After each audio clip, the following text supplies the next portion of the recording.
साथियों नमस्कार, जय भीम, नमो बुद्धाय।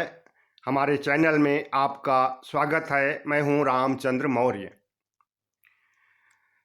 साथियों, आज 7 नवंबर को सुप्रीम कोर्ट ने ईडब्ल्यूएस कोटे में सवर्णों के आरक्षण के बारे में जो फैसला दिया है वह बहुत ही दुर्भाग्यपूर्ण है। सरासर संविधान की अवहेलना की गई है और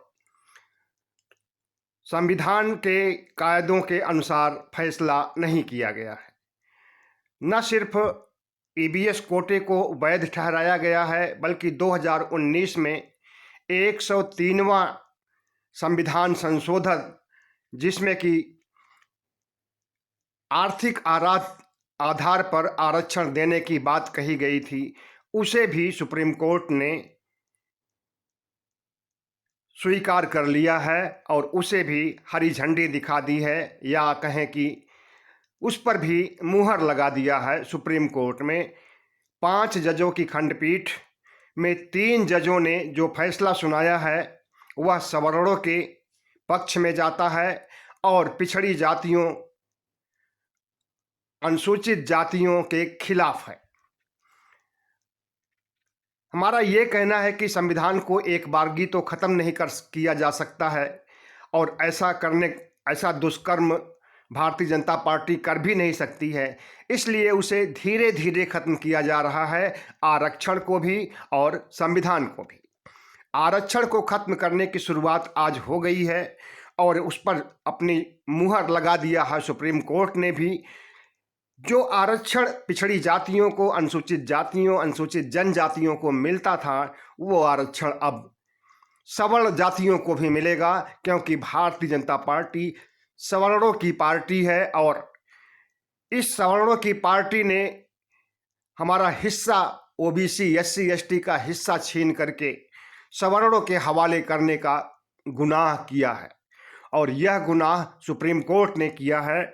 सुप्रीम कोर्ट देश की सबसे बड़ी अदालत होती है और इस सबसे बड़ी अदालत और लोकसभा ने जिस तरह से कानून बना करके आरक्षण को खत्म करने की शुरुआत किया है, इस पर बहुजन समाज को, ओबीसी एससी एसटी को खामोश नहीं बैठे रहना है, बल्कि सुप्रीम कोर्ट से अब यह मामला जनता की अदालत में आ गया है और जनता की अदालत अब फैसला करेगी कि संविधान को नज़रअंदाज करने वाली भारतीय जनता पार्टी, आरक्षण को खत्म करने वाली भारतीय जनता पार्टी के साथ कैसा बर्ताव किया जाए।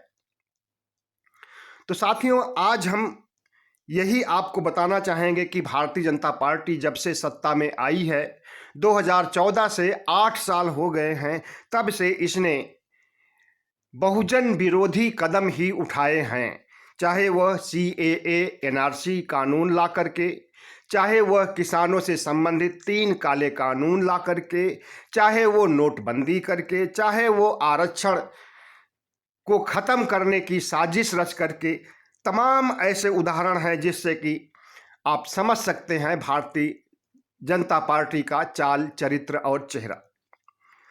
राम मंदिर के मामले में ही पता चल गया था कि किस तरह से सुप्रीम कोर्ट नरेंद्र मोदी सरकार और भारतीय जनता पार्टी के इशारे पर चल रहा है, और आरक्षण के मामले में भी पता चल गया कि किस तरह से राष्ट्रीय स्वयंसेवक संघ और भारतीय जनता पार्टी के इशारे पर ही सुप्रीम कोर्ट ने ऐसा निर्णय सुनाया है। तो साथियों, धार्मिक ध्रुवीकरण करके, हिंदू मुस्लिम करके और भारत देश को हिंदुत्व की प्रयोगशाला बना करके जिस तरह से भारतीय जनता पार्टी ने संविधान को रौंदने का काम किया है, लोकतंत्र को रौंदने का काम किया है और हिंदुओं के अलावा जितने भी धर्मावलंबी हैं उनको रौंदने का काम किया है, यह किसी से छुपा हुआ नहीं है। जिस तरह से यू ललित, जो कि हमारे चीफ जस्टिस ऑफ इंडिया हैं और आज के बाद ही रिटायर्ड हो जाएंगे, और दूसरे जज रविंद्र भट्ट ने पिछड़ी जातियों के अलावा सवर्ण जातियों को आरक्षण देने, ईडब्ल्यूएस कोटे को ख़त्म करने की बात कही है और इसे असंवैधानिक कहा है और 2019 में संविधान संशोधन को भी असंवैधानिक कहा है। यह तो अच्छी बात है, लेकिन supreme court of chief justice of India और रविंद्र भट्ट न्यायविद की बात नज़रअंदाज हो गई और 3 अन्य जजों की बात सामने आ गई और उस पर अमल किया जाएगा। अब उसमें से है जेबी पारदीवाला। इन्होंने कहा है कि यह एक संवैधानिक कदम है और सरासर गलत बयानी इन्होंने किया है, क्योंकि यूयू ललित ने जब कहा कि यह असंवैधानिक है तो उन्हीं के साथ के जज अगर जेबी पारदीवाला कहते हैं कि यह संवैधानिक कदम है तो इसमें किसको सही माना जाए और किसको गलत माना जाए। हम तो चीफ जस्टिस ऑफ इंडिया को ही सही मानेंगे और दूसरे जज भट्ट जी को, रविंद्र भट्ट जी को हम सही मानेंगे। बाकी 3 जजों के फैसले को हम खारिज करते हैं। इसी तरह से बेला एम त्रिवेदी जो कि महिला जज हैं सुप्रीम कोर्ट में, इन्होंने भी अपने फैसले में कहा है कि राज्य ने सही कदम उठाया है तो इसमें भेदभाव की कोई गुंजाइश ही नहीं रह जाती है। राज्य का मतलब कि मोदी सरकार ने अगर सही कदम उठाया है, संविधान का परिवर्तन किया है और अगड़ी जातियों को आरक्षण दिया है तो यह बेला एम त्रिवेदी की नज़रों में सही कदम है। इसी तरह से जस्टिस दिनेश माहेश्वरी ने भी इसे संविधान सम्मत माना है। अब बात किसकी मानी जाए, सुप्रीम कोर्ट के चीफ जस्टिस की बात मानी जाए या फिर इन 3 अन्य जजों की बात मानी जाए। लेकिन अब चूंकि बहुमत है और लोकतंत्र बहुमत से चलता है, इसलिए बहुमत से जो फैसला दिया गया है उसे ही माना जाएगा।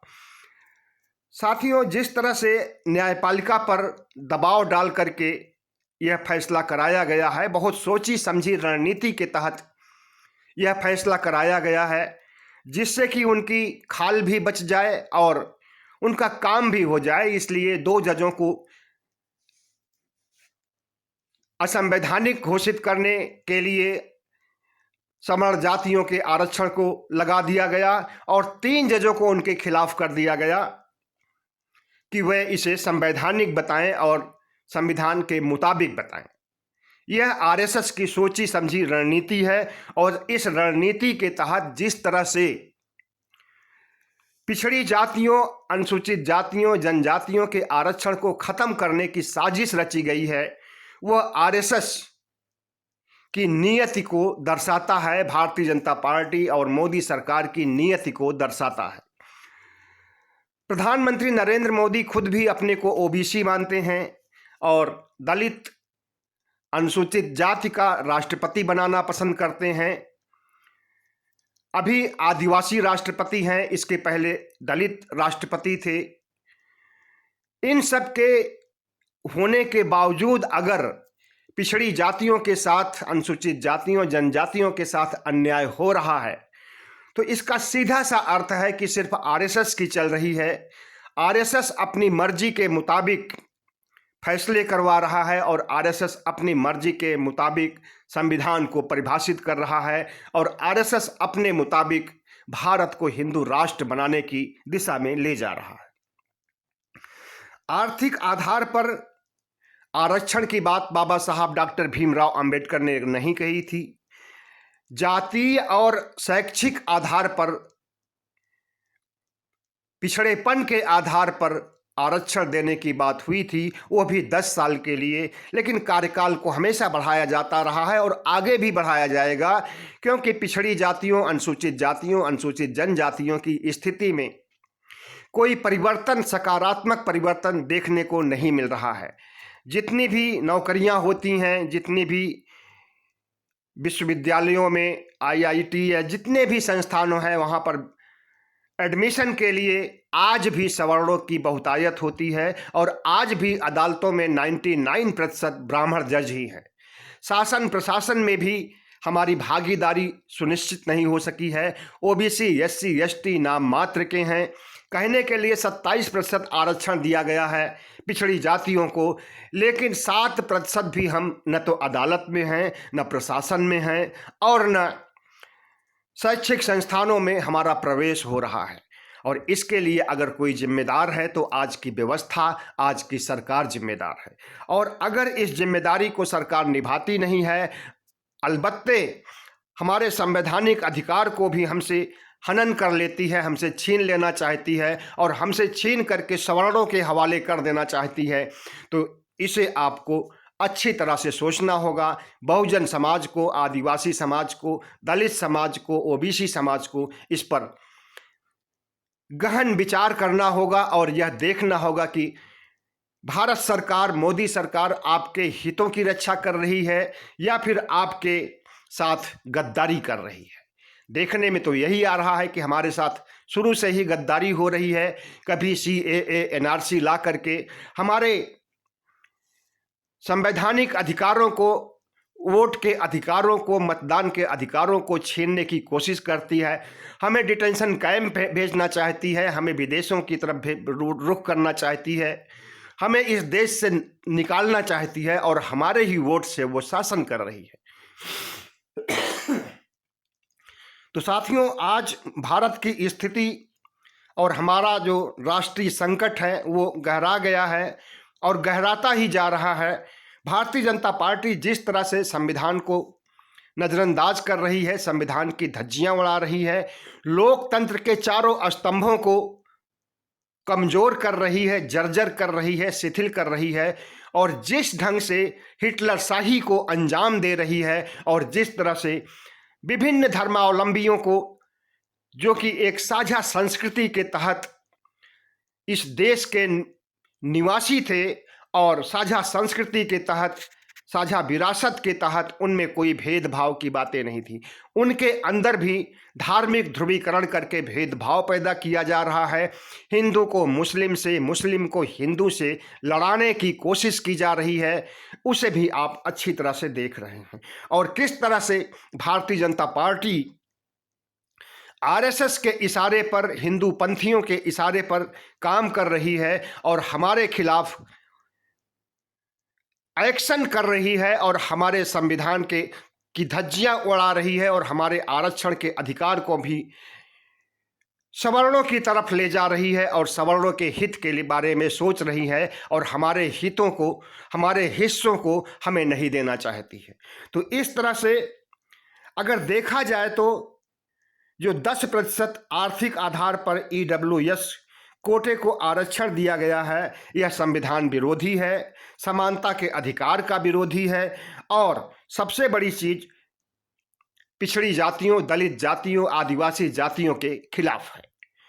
और अगर इस तरह से आर्थिक आधार पर आरक्षण दिया जा रहा है तो उसमें आर्थिक आधार में तो OBC, SC, ST के लोग भी आते हैं, उनको क्यों नहीं दिया जा रहा है? आरक्षण के अंदर आरक्षण को ला करके जिस तरह से भारतीय जनता पार्टी ने संविधान को ठेंगा दिखाया है और आरक्षण को खत्म करने की शुरुआत किया है, उसे आपने अच्छी तरह से महसूस कर लिया। और आज का फैसला एक ऐतिहासिक दिन है। दलितों, पिछड़ों के लिए, इनके हिस्से को छीनने के लिए, इन्हें इनका हिस्सा न देने के लिए और इनका हिस्सा सवर्णों को आवंटित करने के लिए आज की तारीख 7 नवंबर याद रखी जाएगी इतिहास में। तो साथियों, यही सुप्रीम कोर्ट था जो कहता था कि 50% से अधिक आरक्षण हो ही नहीं सकता है। संविधान में ऐसा कोई प्रावधान ही नहीं है।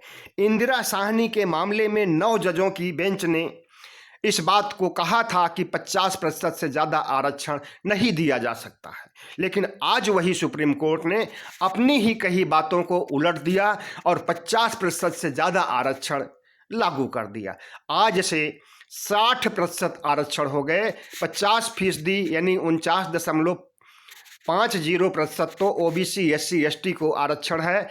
बाकी जो 10% आरक्षण दिया गया है, 59.5% आरक्षण अब हो जाएगा, बचेगा 40% से भी कम। इसमें से अगर आर्थिक आधार जो सुप्रीम कोर्ट ने निर्धारित किया है उसमें ओबीसी, एससी, एसटी को भी शामिल कर लेता, आर्थिक आधार पर उन्हें भी आरक्षण देता, तो शायद बात इतनी दूर तक नहीं जाती। लेकिन अब तो ये बात दूर तक जाएगी और यही माना जाएगा कि भारतीय जनता पार्टी और नरेंद्र मोदी सिर्फ सवर्णों के लिए काम कर रहे हैं, कारपोरेट के लिए काम कर रहे हैं और कट्टर हिंदुओं के लिए काम कर रहे हैं। वो जिस तरह से हिंदू राष्ट्र बनाने के लिए संविधान को नष्ट कर रहे हैं, लोकतंत्र को नष्ट कर रहे हैं, देश को बेच रहे हैं, वह भी आप अच्छी तरह से जानते हैं। और अब आपको ये फैसला करना है कि 2024 में नरेंद्र मोदी को फिर से जिताना है या फिर हराना है, या फिर कोई ऐसा विकल्प तैयार करना है कि जिसमें ओबीसी, एससी, एसटी की भागीदारी हो और हम अपना शासन अपने से करें और मुट्ठी भर सवर्णवादी शक्तियां जो कि 15% से ज़्यादा नहीं इस देश में, इनसे हम मुक्ति पाएं, इनके शासन प्रशासन से हमें मुक्ति पाएं, अदालतों में इनकी बहुसंख्यक होने की स्थिति से हम अपने को अलग करें और हम भी अदालतों में अपने आरक्षण के अधिकार के तहत घुसपैठ करें और अदालतों में हमारी भी हों अदालतें भी, और हमारे हिसाब से न्याय आए। जब तक सवर्ण जातियां अदालतों में रहेंगी, जब तक सवर्ण जातियों को आप वोट देते रहेंगे और ये विधायक और एमपी बनते रहेंगे, तब तक इस बात की संभावना नहीं है कि ये आपके साथ न्याय करेंगे। इन्होंने हमेशा गद्दारी किया है, आज भी गद्दारी किया है और आगे भी गद्दारी करेंगे। यहाँ तक गद्दारी करेंगे कि आपकी नागरिकता भी ख़त्म कर देंगे, आपकी प्रॉपर्टी भी छीन लेंगे, आपके अधिकारों को भी छीन लेंगे। इसी तरफ भारतीय जनता पार्टी आगे बढ़ रही है। साथियों, सावधान हो जाइए, आत्ममंथन कीजिए, विचार कीजिए। खास करके बहुजन समाज के 85% लोगों से अपील है हमारी कि अब आंखें खोलिए, अब नहीं सोइए और नींद से जागिए और ब्राह्मणवाद के खिलाफ, मोदी सरकार के खिलाफ खड़े हो जाइए और बड़े पैमाने पर बुद्धिस्ट बनिए और मोदी सरकार को हटाने के लिए एक मुहिम चलाइए, एक आंदोलन चलाइए, जिससे कि आपके अधिकार सुरक्षित रहें और आपका भविष्य सुरक्षित हो और आपकी आने वाली पीढ़ी भी सुरक्षित रहे। बहुत बहुत धन्यवाद। हमारे चैनल को सब्सक्राइब कीजिएगा, लाइक कीजिएगा और शेयर कीजिएगा।